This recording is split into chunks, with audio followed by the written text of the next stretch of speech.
గౌరవ ఉప ముఖ్యమంత్రి వర్యులు పవన్ కళ్యాణ్ గౌరవ ముఖ్యమంత్రి గారికి, మంత్రివర్గ సహచరులకి, సభ్యులకి, గౌరవ సభ్యులకి అందరికీ నా హృదయపూర్వక నమస్కారం. ఈ తిరుమల ఈ లడ్డు మీద జరిగిన ఈ కల్తీ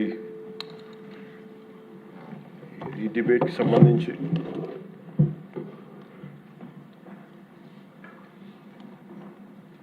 $68 లక్షల కిలోల నెయ్యి అని చెప్పే ఒక కల్తీ నెయ్యిని వాడారు. దీని మీద ఫస్ట్ ఇది ఎలా బయటకు వచ్చింది? గవర్నమెంట్ ఫామ్ అయిన కొత్తలో గౌరవ ముఖ్యమంత్రి గారు ఎన్డీఏ మీటింగ్ మమ్మల్ని అందరినీ పిలిచి కండక్ట్ చేసినప్పుడు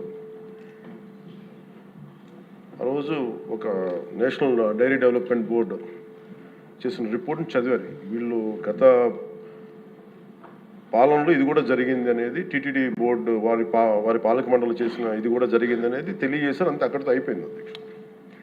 దాన్ని అంతకు మించి ముందుకు తీసుకెళ్ళాలి లేదంటే నేను అది విని నాకేమనిపించిందంటే ఇలాంటివి కూడా జరిగినాయా? ఎందుకంటే ఆల్రెడీ గతంలో తిరుమలకి పైకంత వెళ్ళినప్పుడు కొంత స్థానికంగా కొంత ఉన్న చెప్పింది, తిరుమలలో చెప్పింది ఇవన్నీ కోరిలేట్ చేసుకొని కొంత ఆ ప్రసాదం కూడా క్వాలిటీ లేదని ఎలా చేశారు ఏంటో అనుకున్నాం. కానీ ఒక గబుక్కుని ఒకళ్ళ బ్లేమ్ చేయడం అనేది చాలా ఆలోచించి మాట్లాడతాం. ముఖ్యంగా పబ్లిక్ లైఫ్లో ఉన్నాం కానీ బాధ్యతగా ఉన్నాయి మా పొజిషన్లో. అలాంటిది అసలు ఈ నెయ్యిలో కల్తీ జరగలేదు ఇవన్నీ వాళ్ళు మాట్లాడుతుంటే దాని మీద చాలా కంప్లీట్ వివరణ ఇవ్వాల్సిన అవసరం ఉంది అనిపించింది అధ్యక్ష. ముఖ్యంగా గత ప్రభుత్వ పాలనలో ఉన్నప్పుడు ఎక్కడా కూడా దేవాలయాల మీద దాడులు జరిగిన ఇంకోటి జరిగిన ఎక్కడా కూడా మేము దోషుల్ని పట్టుకోండి అని చెప్తా వచ్చాం తప్ప ఎక్కడా కూడా మీరు చేయించారని కానీ మీరు ఉన్నారని కానీ ఎక్కడ ఎందుకంటే తక్కువ అలా కూర్చోబెట్టి ఎలా పడితే అలా మాట్లాడటానికి బాధ్యత ఉంటాం కాబట్టి అలా మాట్లాడలేము. అలాగే ఇది కూడా గౌరవ ముఖ్యమంత్రి గారు రోజు ఎన్డీఏ సభలో చెప్పినప్పుడు మాకు కూడా ఏమనిపించిందంటే దీన్ని ఎలాగా అడ్రస్ చేయాలో నాకైతే ఇంటికి వెళ్ళాక నాకు అర్థం కాలేదు. ఇలాగ యానిమల్ ఫ్యాక్ట్ కూడా కలిసి ఇది ఎన్డీడీబీలో వచ్చింది అని నేషనల్ డైరీ డెవలప్మెంట్ బోర్డు దాంట్లో. సో ఇవన్నీ కూర్చోబెట్టి మాట్లాడుతున్నప్పుడు నేను తర్వాత మార్నింగ్ నేను ట్వీట్ చేశాను అధ్యక్ష. దాని మీద ఎందుకు ట్వీట్ చేయాల్సి వచ్చిందంటే వరుసగా నన్ను ట్యాగ్ చేస్తే చాలా మెసేజ్లు వస్తూ ఉన్నాయంట. నా ఆఫీస్ నుంచి అన్ని పంపించేటప్పటికి నేను చూసాను ఏం జరిగిందంటే మీరు ఎవరు మాట్లాడరేంటి, ఇలాంటి రిపోర్ట్ ఉన్నప్పుడు కూడా మీరు ఎవరు మాట్లాడరు ఏంటంటే అప్పుడు నా ఉద్దేశం ఏముందంటే ఇది ఈ దేవాలయాలు జరిగే ఇలాంటివన్నీ ఇవన్నీ కూర్చోబెట్టి దీనికి ఒక రక్షణ ఒక సనాతన ధర్మ రక్షణ బోర్డు లాంటివి ఉంటే బాగుంటుంది. ఎందుకంటే ఇలాంటి కూర్చోబెట్టి చాలా న్యూట్రల్గా చాలా ఆబ్జెక్టివ్గా చేయొచ్చు ఇవి అనే ఉద్దేశంతో నేను పెట్టాను అధ్యక్ష. నాకు గిల్ట్ ఎక్కడొచ్చిందంటే అరే ఇవన్నీ మనకి లాస్ట్ 2-3 ఇయర్స్ మా టెంపుల్ దగ్గర తిరుమలకి వెళ్ళినప్పుడు కూడా గౌరవ మంత్రివర్యులు మనోహర్ గారు మేము వెళ్ళినప్పుడు మా దృష్టికి చాలామంది తీసుకొచ్చారు అధ్యక్ష. మేమే 2-3 పర్యాలు మేమే మాట్లాడుకున్నాం. సో నాకు అవన్నీ గుర్తొచ్చి అరే మనకి తప్పు జరిగింది తెలిసి మనం దాన్ని సరిగ్గా తీసుకెళ్ళకపోయిన ఒక పశ్చాత్తాపంతో నేను ఒక దీక్ష చేశాను అధ్యక్ష. ఆ తర్వాత దాన్ని అందరూ అన్ని రకాలుగా తీసుకెళ్ళారు సార్, 3 పార్టీస్. అలాగే మాకు తర్వాత మొన్న గౌరవ ముఖ్యమంత్రి గారు మనకి కేశవ్ గారు మా క్యాబినెట్లో కూర్చున్నప్పుడు మా దృష్టికి తీసుకొచ్చింది అసలు ఈ నెయ్యే లేదనేది చాలా స్పష్టంగా తెలియదు. మాకేమనిపించిందంటే ఏదైనా సరే innovation is very important in life. Innovation లేకపోతే ఈ పార్టీకి ఒక్కొక్కరు ఒకవేళ ఇన్నోవేట్ చేస్తారు. బట్ ఈ పర్టికులర్ ఈ గత ప్రభుత్వంలో ఉన్న వ్యక్తులు వీళ్ళు అరాచకంలో ఇన్నోవేషన్ చేశారు. వీళ్ళు కల్తీలు కూడా అంటే మామూలుగా ఒక నెయ్యి కావాలంటే పాలలో నుంచే కాకుండా రసాయనాల నుంచి కూడా తీయచ్చు, మిగతా వాటి నుంచి కూడా తీయచ్చు అని చేసి చూపించారు. దానికి సంబంధించిన కంప్లీట్ ఈ సిబిఐకి ఆ రిపోర్ట్ ఇచ్చినప్పుడు ఎక్కడా కూడా నెయ్యి లేకుండా వీళ్ళు నెయ్యి తయారు చేశారని చాలా స్పష్టంగా తెలియజేశారు. ఇప్పుడు మనం ఏం మాట్లాడుతున్నాం వీళ్ళందరితో అంటే ఎక్కడా కూడా ఈ సభ సాక్షిగా చెప్తున్నాను, ఇది ప్రజలకు కూడా తెలియాలి. ఎక్కడా కూడా గత ప్రభుత్వం తాలూకు హెడ్ చేసిన వ్యక్తి చేశారని ఎక్కడ కూడా నేను ప్రత్యేకించి మాట్లాడాను. నేనేం చెప్తాను, టీటీడీ పాలక మండలి బాధ్యత ఇది. మీరు కూర్చోబెట్టి మీరు బాధ్యత తీసుకొని వాళ్ళ పార్టీ ఆ ప్రభుత్వం స్థాపించినప్పుడు వాళ్ళ నియమించిన పాలక మండలి వాళ్ళు చేసిన తప్పులకి సింపుల్ ఏం చేయాలి అధ్యక్ష, ఒక ఇంటర్వ్యూలో కూడా నన్ను అడిగితే నేనేం చెప్పానంటే, you mean to say you going to blame the person who headed the last government అంటే, my intention is not that. My intention is always to say that who did this, who are the perpetrators. A perpetrators is more or less they are the TTD board. Let them be accountable for that. ఎక్కడా కూడా నేను ఈ వ్యక్తి గురించి మేము మాట్లాడలేదు, ఎందుకంటే డైరెక్ట్గా ఇన్వాల్వ్మెంట్ ఉందని మనం చెప్పట్లేదు అది, ఎందుకంటే వాళ్ళు నియమించిన బోర్డు ఇది.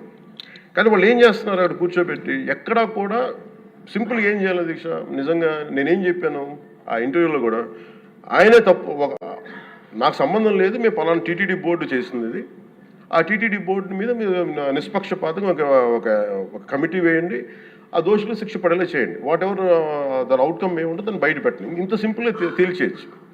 వాళ్ళు వెనకెందుకు వేసుకొస్తున్నారు నాకు ఈ రోజుకి నాకు అర్థం కాదు. ఈ రోజుకి వెనకేసుకు రావాల్సిన అవసరం లేదు. వెరీ క్లియర్ కట్ రిపోర్ట్ ఇచ్చింది. ఇందులో కంప్లీట్గా అసలు నెయ్యి లేకుండా వీళ్ళు నెయ్యి తయారు చేశారు కనుక, రసాయనాలతోటి పామ్ ఆయిల్ తోటి వీటన్నిటితో బేస్ చేసుకొని నెయ్యి లేకుండా నెయ్యి తయారు చేశారు. It's very clear cut, it's evident. ఇప్పుడు ఎందుకు ఇంత డిస్కషన్ అవుతుంది అధ్యక్ష, మనందరం కూర్చోబెట్టి ఇంత సభా సమయాన్ని ప్రజలకు ఇవ్వాల్సింది కేవలం తిరుపతి లడ్డు గురించి ఎందుకు మాట్లాడాల్సి వస్తుందంటే, వాళ్ళు నిజంగా కనుక ఉప్పేసుకుని ఉంటే కల్తీ జరిగింది, దానికి తగ్గ లా ఏం కోర్స్ యాక్షన్ ఏం తీసుకోవాలో తీసేసుకుని అయిపోతుంటే, దానికి ఎవరైతే పర్పెట్రేటర్స్ ఉన్నారో వాళ్ళకి ఆ శిక్షగా వెళ్ళిపోతారు. అలా కాకుండా అసలు ఆ నెయ్యిలో కల్తీ లేదు, యానిమల్ ఫ్యాట్ లేదు, రిపోర్ట్ ఇచ్చిన తర్వాత ఇవన్నీ. అందుకని ఈ సభ ఈరోజు ఇంతమంది మాట్లాడాల్సి వస్తుంది అధ్యక్ష. మాకు ఏమనిపించిందంటే అధ్యక్ష, దీన్ని క్యాబినెట్ మీటింగ్లో మా దృష్టికి తీసుకొచ్చింది మీకు తెలియజేస్తున్నాను మీ ద్వారా ప్రజలకి. సిబిఐ నేతృత్వంలోని ఈ స్పెషల్ ఇన్వెస్టిగేషన్ టీం ఆ నెయ్యి తయారీకి 1 లీటర్ పాలు కూడా వినియోగించలేదని చెప్పి చాలా ఖచ్చితంగా తేల్చింది. ఆ పామ్ ఆయిల్లో రసాయనాలు కలిపి తయారు చేసినట్టు చెప్పింది. ఆ ఇతర రసాయనాలు ఏ మూలకాల నుంచి తయారయ్యాయో నిర్ధారణ చేసే సాంకేతికత, దానికై సంబంధించిన టెక్నాలజీ ఆ పర్టికులర్ మా వద్ద లేదనేది ఆ సిట్ తేల్చేసింది. ఈ కేసులో 36 మందిని నిందితులుగా తేల్చింది. శ్రీవారి ప్రసాదాన్ని అపవిత్రం చేసేందుకు ఒక ప్రణాళిక, ఒక ప్లాన్ ప్రకారం కుట్ర జరిగిందన్నట్టు సిట్ తెలియజేసింది. అలాగే దీనికి ముందు ఏం జరిగిందని చూస్తే, తమకి నచ్చిన సంస్థలకి నెయ్యి సరఫరా కాంట్రాక్టులు కట్టబెట్టేందుకు ఒక ప్రణాళిక ప్రకారం టెండర్ నిబంధనలను సవరించారు. నెయ్యి సరఫరాకి సంస్థకి ఉండాల్సిన కనీస వార్షిక టర్నోవర్ 250 కోట్ల నుంచి 150 కోట్లకు తగ్గించారు. రోజుకి 4 లక్షల లీటర్ల పాలు సేకరించాలన్న నిబంధనని తొలగించారు. డైరీ రంగంలో 3 ఏళ్ల అనుభవం ఉండాలన్న నియమాన్ని ఏడాది కుదించారు. రోజుకి 12 టన్నుల వెన్నెయ్య తేయాలన్న నిబంధనను కూడా 8 టన్నులుగా మార్చేశారు. అంటే ఒకరికి నెయ్యి కాంట్రాక్ట్ ఇవ్వాలంటే ఇన్ని నిబంధనల్ని తూట్లు పొడిచారు. అది చేసిన తర్వాత మళ్ళీ సవరణ అనంతరం వీళ్ళు ఎంపిక చేసిన సంస్థలు 20-23 మధ్య నెయ్యి సరఫరా చేశాయి. నెయ్యి సరఫరా చేసిన సంస్థకు అందుకు కావాల్సిన కనీస అర్హతలు లేవని సిట్ ఛార్జ్ షీట్లో ఉంది. వీరు నెయ్యి సరఫరా ఎంచుకున్న ఆ సంస్థలు బోలేబాబా అని కానీ దానికి అనుబంధ సంస్థలు మాల్గంగా, వైష్ణవి డైరీలు 1 లీటర్ కూడా నెయ్యిని పాల నుంచి తయారు చేయాలని స్పష్టంగా చెప్పారు. ఇది 1924 మధ్య 11 కోట్ల మంది భక్తులను శ్రీవారిని దర్శించుకుంటే ఆ కాలంలో మొత్తం 48 కోట్ల లడ్డు ప్రసాదాలు విక్రయం జరిగింది. దాంట్లో సుమారు 20 కోట్ల లడ్డూలు నకిలీ నెయ్యితో తయారయ్యాయని చెప్పి టీటీడీ రికార్డ్స్ తెలియజేస్తాం. ఆ 11 కోట్ల మందికి రసాయనాలతో నిండిన మన లడ్డూలు పంపించారు. అలాగే ఇందులో 1,00,000 లడ్డూలు కూడా అయోధ్య రామ మందిర ప్రారంభోత్సవానికి పంపిణీ చేశాం. పంపిణీ చేశారు.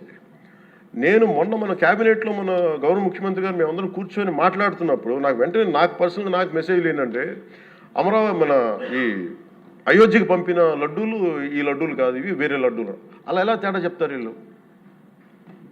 దానికోసం ప్రత్యేకంగా అంటే అక్కడ నిబంధనలు ఎక్కడా కూడా మీరు నెయ్యి మేము పలానోళ్ళు కొన్నారు మాకు డీటెయిల్స్ ఇస్తూ ఉన్నారు. నేను సభాముఖంగా ఎందుకు వాళ్ళకి పేర్లు ప్రస్తావించరు, అది చెప్పిన వ్యక్తులు కానీ వీళ్ళు కానీ. నేను అడిగింది ఏంటంటే ఓకే మీకు దాని మీద ఆధారాలు ఏమున్నాయి, మీరు ఈ లాటే పంపించారు అయోధ్యకి అనేది మీకు ఏముంటాయి, ఎక్కడ ఏం లేదు, అన్ని గాల్లో మాట్లాడుతున్నారు వీళ్ళందరూ. ఇప్పుడు మేము ప్రత్యేకించి మేము అడుగుతుంది ఏంటంటే దీనికి సంబంధించి కంప్లీట్ పాలక మండలి బోర్డు, టీటీడీ పాలక మండలి board, they have to take responsibility. వాళ్ళని ఒక గత ప్రభుత్వాన్ని నడిపిన ముఖ్యుడైన వ్యక్తి వాళ్ళని వెనకేసుకొస్తున్నారంటే అందులో కూడా మీకు కూడా బాధ్యత తీసుకోవాల్సి వస్తుంది. అందుకని సభాముఖంగా మేము అందరికీ ఏం చెప్తున్నామంటే let the law take its own course. ఎవరైతే దోషులు ఉన్నారో వాళ్ళకి శిక్ష పడాల్సిందే. మా ఉద్దేశం ఒకటే అధ్యక్ష, ప్రాబ్లం ఎక్కడ ఉంది అంటే ఇందులో మనందరం కూడా ఇందాక మన గౌరవ సభ్యులు మాట్లాడతా, నెల్లూరుకు సంబంధించి సోమిరెడ్డి గారు మాట్లాడతా దర్గా కానీ మన కసుమూరు దర్గా గురించి వీటన్నిటి మాట్లాడుతూ ఉంటే బేసిక్గా నేను కూడా నెల్లూరులో పెరిగాను కాబట్టి నేను అర్థం చేసుకోగలను. అది ఎక్కడా కూడా వేరే మతాలను కించపరచడం అనేది తెలియదు అది ఈ దేశం. అందుకే ఈ దేశం ఇలా ఉండేది కాదు. అలాంటి దేశం సాంప్రదాయాలని వీళ్ళు కూర్చోబెట్టి కల్తీ జరిగిందంటే వెరీ సింపుల్గా ఏం చేయాలి, అడల్ట్రేషన్ జరిగింది, మేము కూర్చోబెట్టి దీన్ని కరెక్ట్ చేసుకుని మీరు కరెక్ట్ చేయండి, మేము మీకు మద్దతు ఇస్తాం, ఇంతే చెప్పాలి అధ్యక్ష. అంతేగాని దాన్ని వెనకేసుకు వస్తున్నారు అంటే ఒకటి క్లియర్ కట్ రిపోర్ట్ ఉంది, అందులో నెయ్యి లేదనేది, అందులో రసాయనాలు ఉన్నాయని క్లియర్ కట్ చెప్పింది. ఈ రసాయనాల్లో ఏమున్నాయి అనేది అది పెరుమాళకి ఎరుగదు, ఆయన కూర్చొని చేయాలండి. ఒక రిపోర్ట్ ఏమో మాకు ఎన్డీడీబీ రిపోర్ట్ ఏమో దాంట్లో ఖచ్చితంగా ఈ జంతు సంబంధించిన అవశేషాలు ఉన్నాయి అనేది చాలా స్పష్టంగా చెప్పారు. అది ప్రాపర్ ఆథరైజ్డ్ బోర్డు. ఇప్పుడు వీళ్ళేమో కూర్చొని అది కూడా మాట్లాడలేదు. Very clear cut as on today special మన సిబిఐ ఇచ్చిన మన ఛార్జ్ షీట్ ప్రకారం ఆ నెయ్యి కాదు, ఇది పామాయిల్తో పాటు రసాయనాలు కలిపింది. దీన్ని కూర్చోబెట్టి వాళ్ళు ఇంత మాట్లాడుతున్నారంటే ఇది ఖచ్చితంగా ప్రజల మధ్యకి వెళ్ళాలి. దీని నుంచి లబ్ధి పొందేది ఏం లేదు ఇక్కడ. కానీ ఇది ఏంటంటే ఇది ధర్మానికి సంబంధించిన విషయం అధ్యక్ష. ఇదే ఇష్యూ కనుక, ఇదే సమస్య కనుక ఏ ఒక్క మతానికి జరుగుంటే హిందూ ధర్మానికి కాకుండా వెంకటేశ్వర స్వామి వారికి కాకుండా ఇంక ఎవరికి జరిగినా కానీ ఈ దేశం గగ్గులైపోయింది, ప్రపంచం అంతా గగ్గులు పెట్టేసేవాడు. సమస్య ఏముందంటే ఇది ప్రతి ఒక్క హిందూ కూడా ఆలోచించాల్సింది. ఎందుకంటే ప్రతి హిందూకి బై నేచర్ మా ఇంట్లో కానీ ఎవరు ఇందాక మన సోమిరెడ్డి గారు చెప్పినట్టుగా మీరు దర్గాకి ఏదంతా చూస్తే మేము దర్గాలు కదా చిన్నప్పుడు మేము స్కూల్లో ఉన్నప్పుడు రొట్టెలు పండుగ ఉండే దర్గా మెట్లు వెళ్ళి మేము కూర్చోబెట్టి అక్కడ ఇర్రెస్పెక్ట్ హిందూస్ ఇది ముస్లిం ఫెయిత్ అనుకోకుండా వెళ్ళి కూర్చోబెట్టి అందరూ గౌరవించి దాన్ని ఈ రోజుకి వెళ్తారు హిందువులందరూ. సో ఈ దేశ మూల సంస్కృతి మన ఇస్లాంని గౌరవించేది, క్రిస్టియానిటీని గౌరవించేది, సకల మతాల్ని గౌరవించేది. అలాంటిది హిందూ ధర్మానికి సంబంధించిన 7 కొండల వాడు కలియుగ వెంకటేశ్వరుడు దైవం అనడానికి చాలా క్లియర్ కట్గా ఉంది అది. ఎందుకంటే కలియుగంలో జరిగింది ఆయనే, దీనికి ఆధార పురుషుడు, ఆయన మూల పురుషుడు. అలాంటి ఆయనకి పెట్టే ప్రసాదానికి ఇంత అపవిత్రం చేసిన తర్వాత వీళ్ళు ఏమి కూర్చొని దాన్ని తప్పు లేకుండా లేదన్నట్టుగా మాట్లాడుతుంటే వీళ్ళకి నాకు ఏం మాట్లాడాలో తెలియదు. దీనికి ఒక్కటి మనకు ప్రజలకు తెలియజేయాల్సింది ఏంటంటే దేశం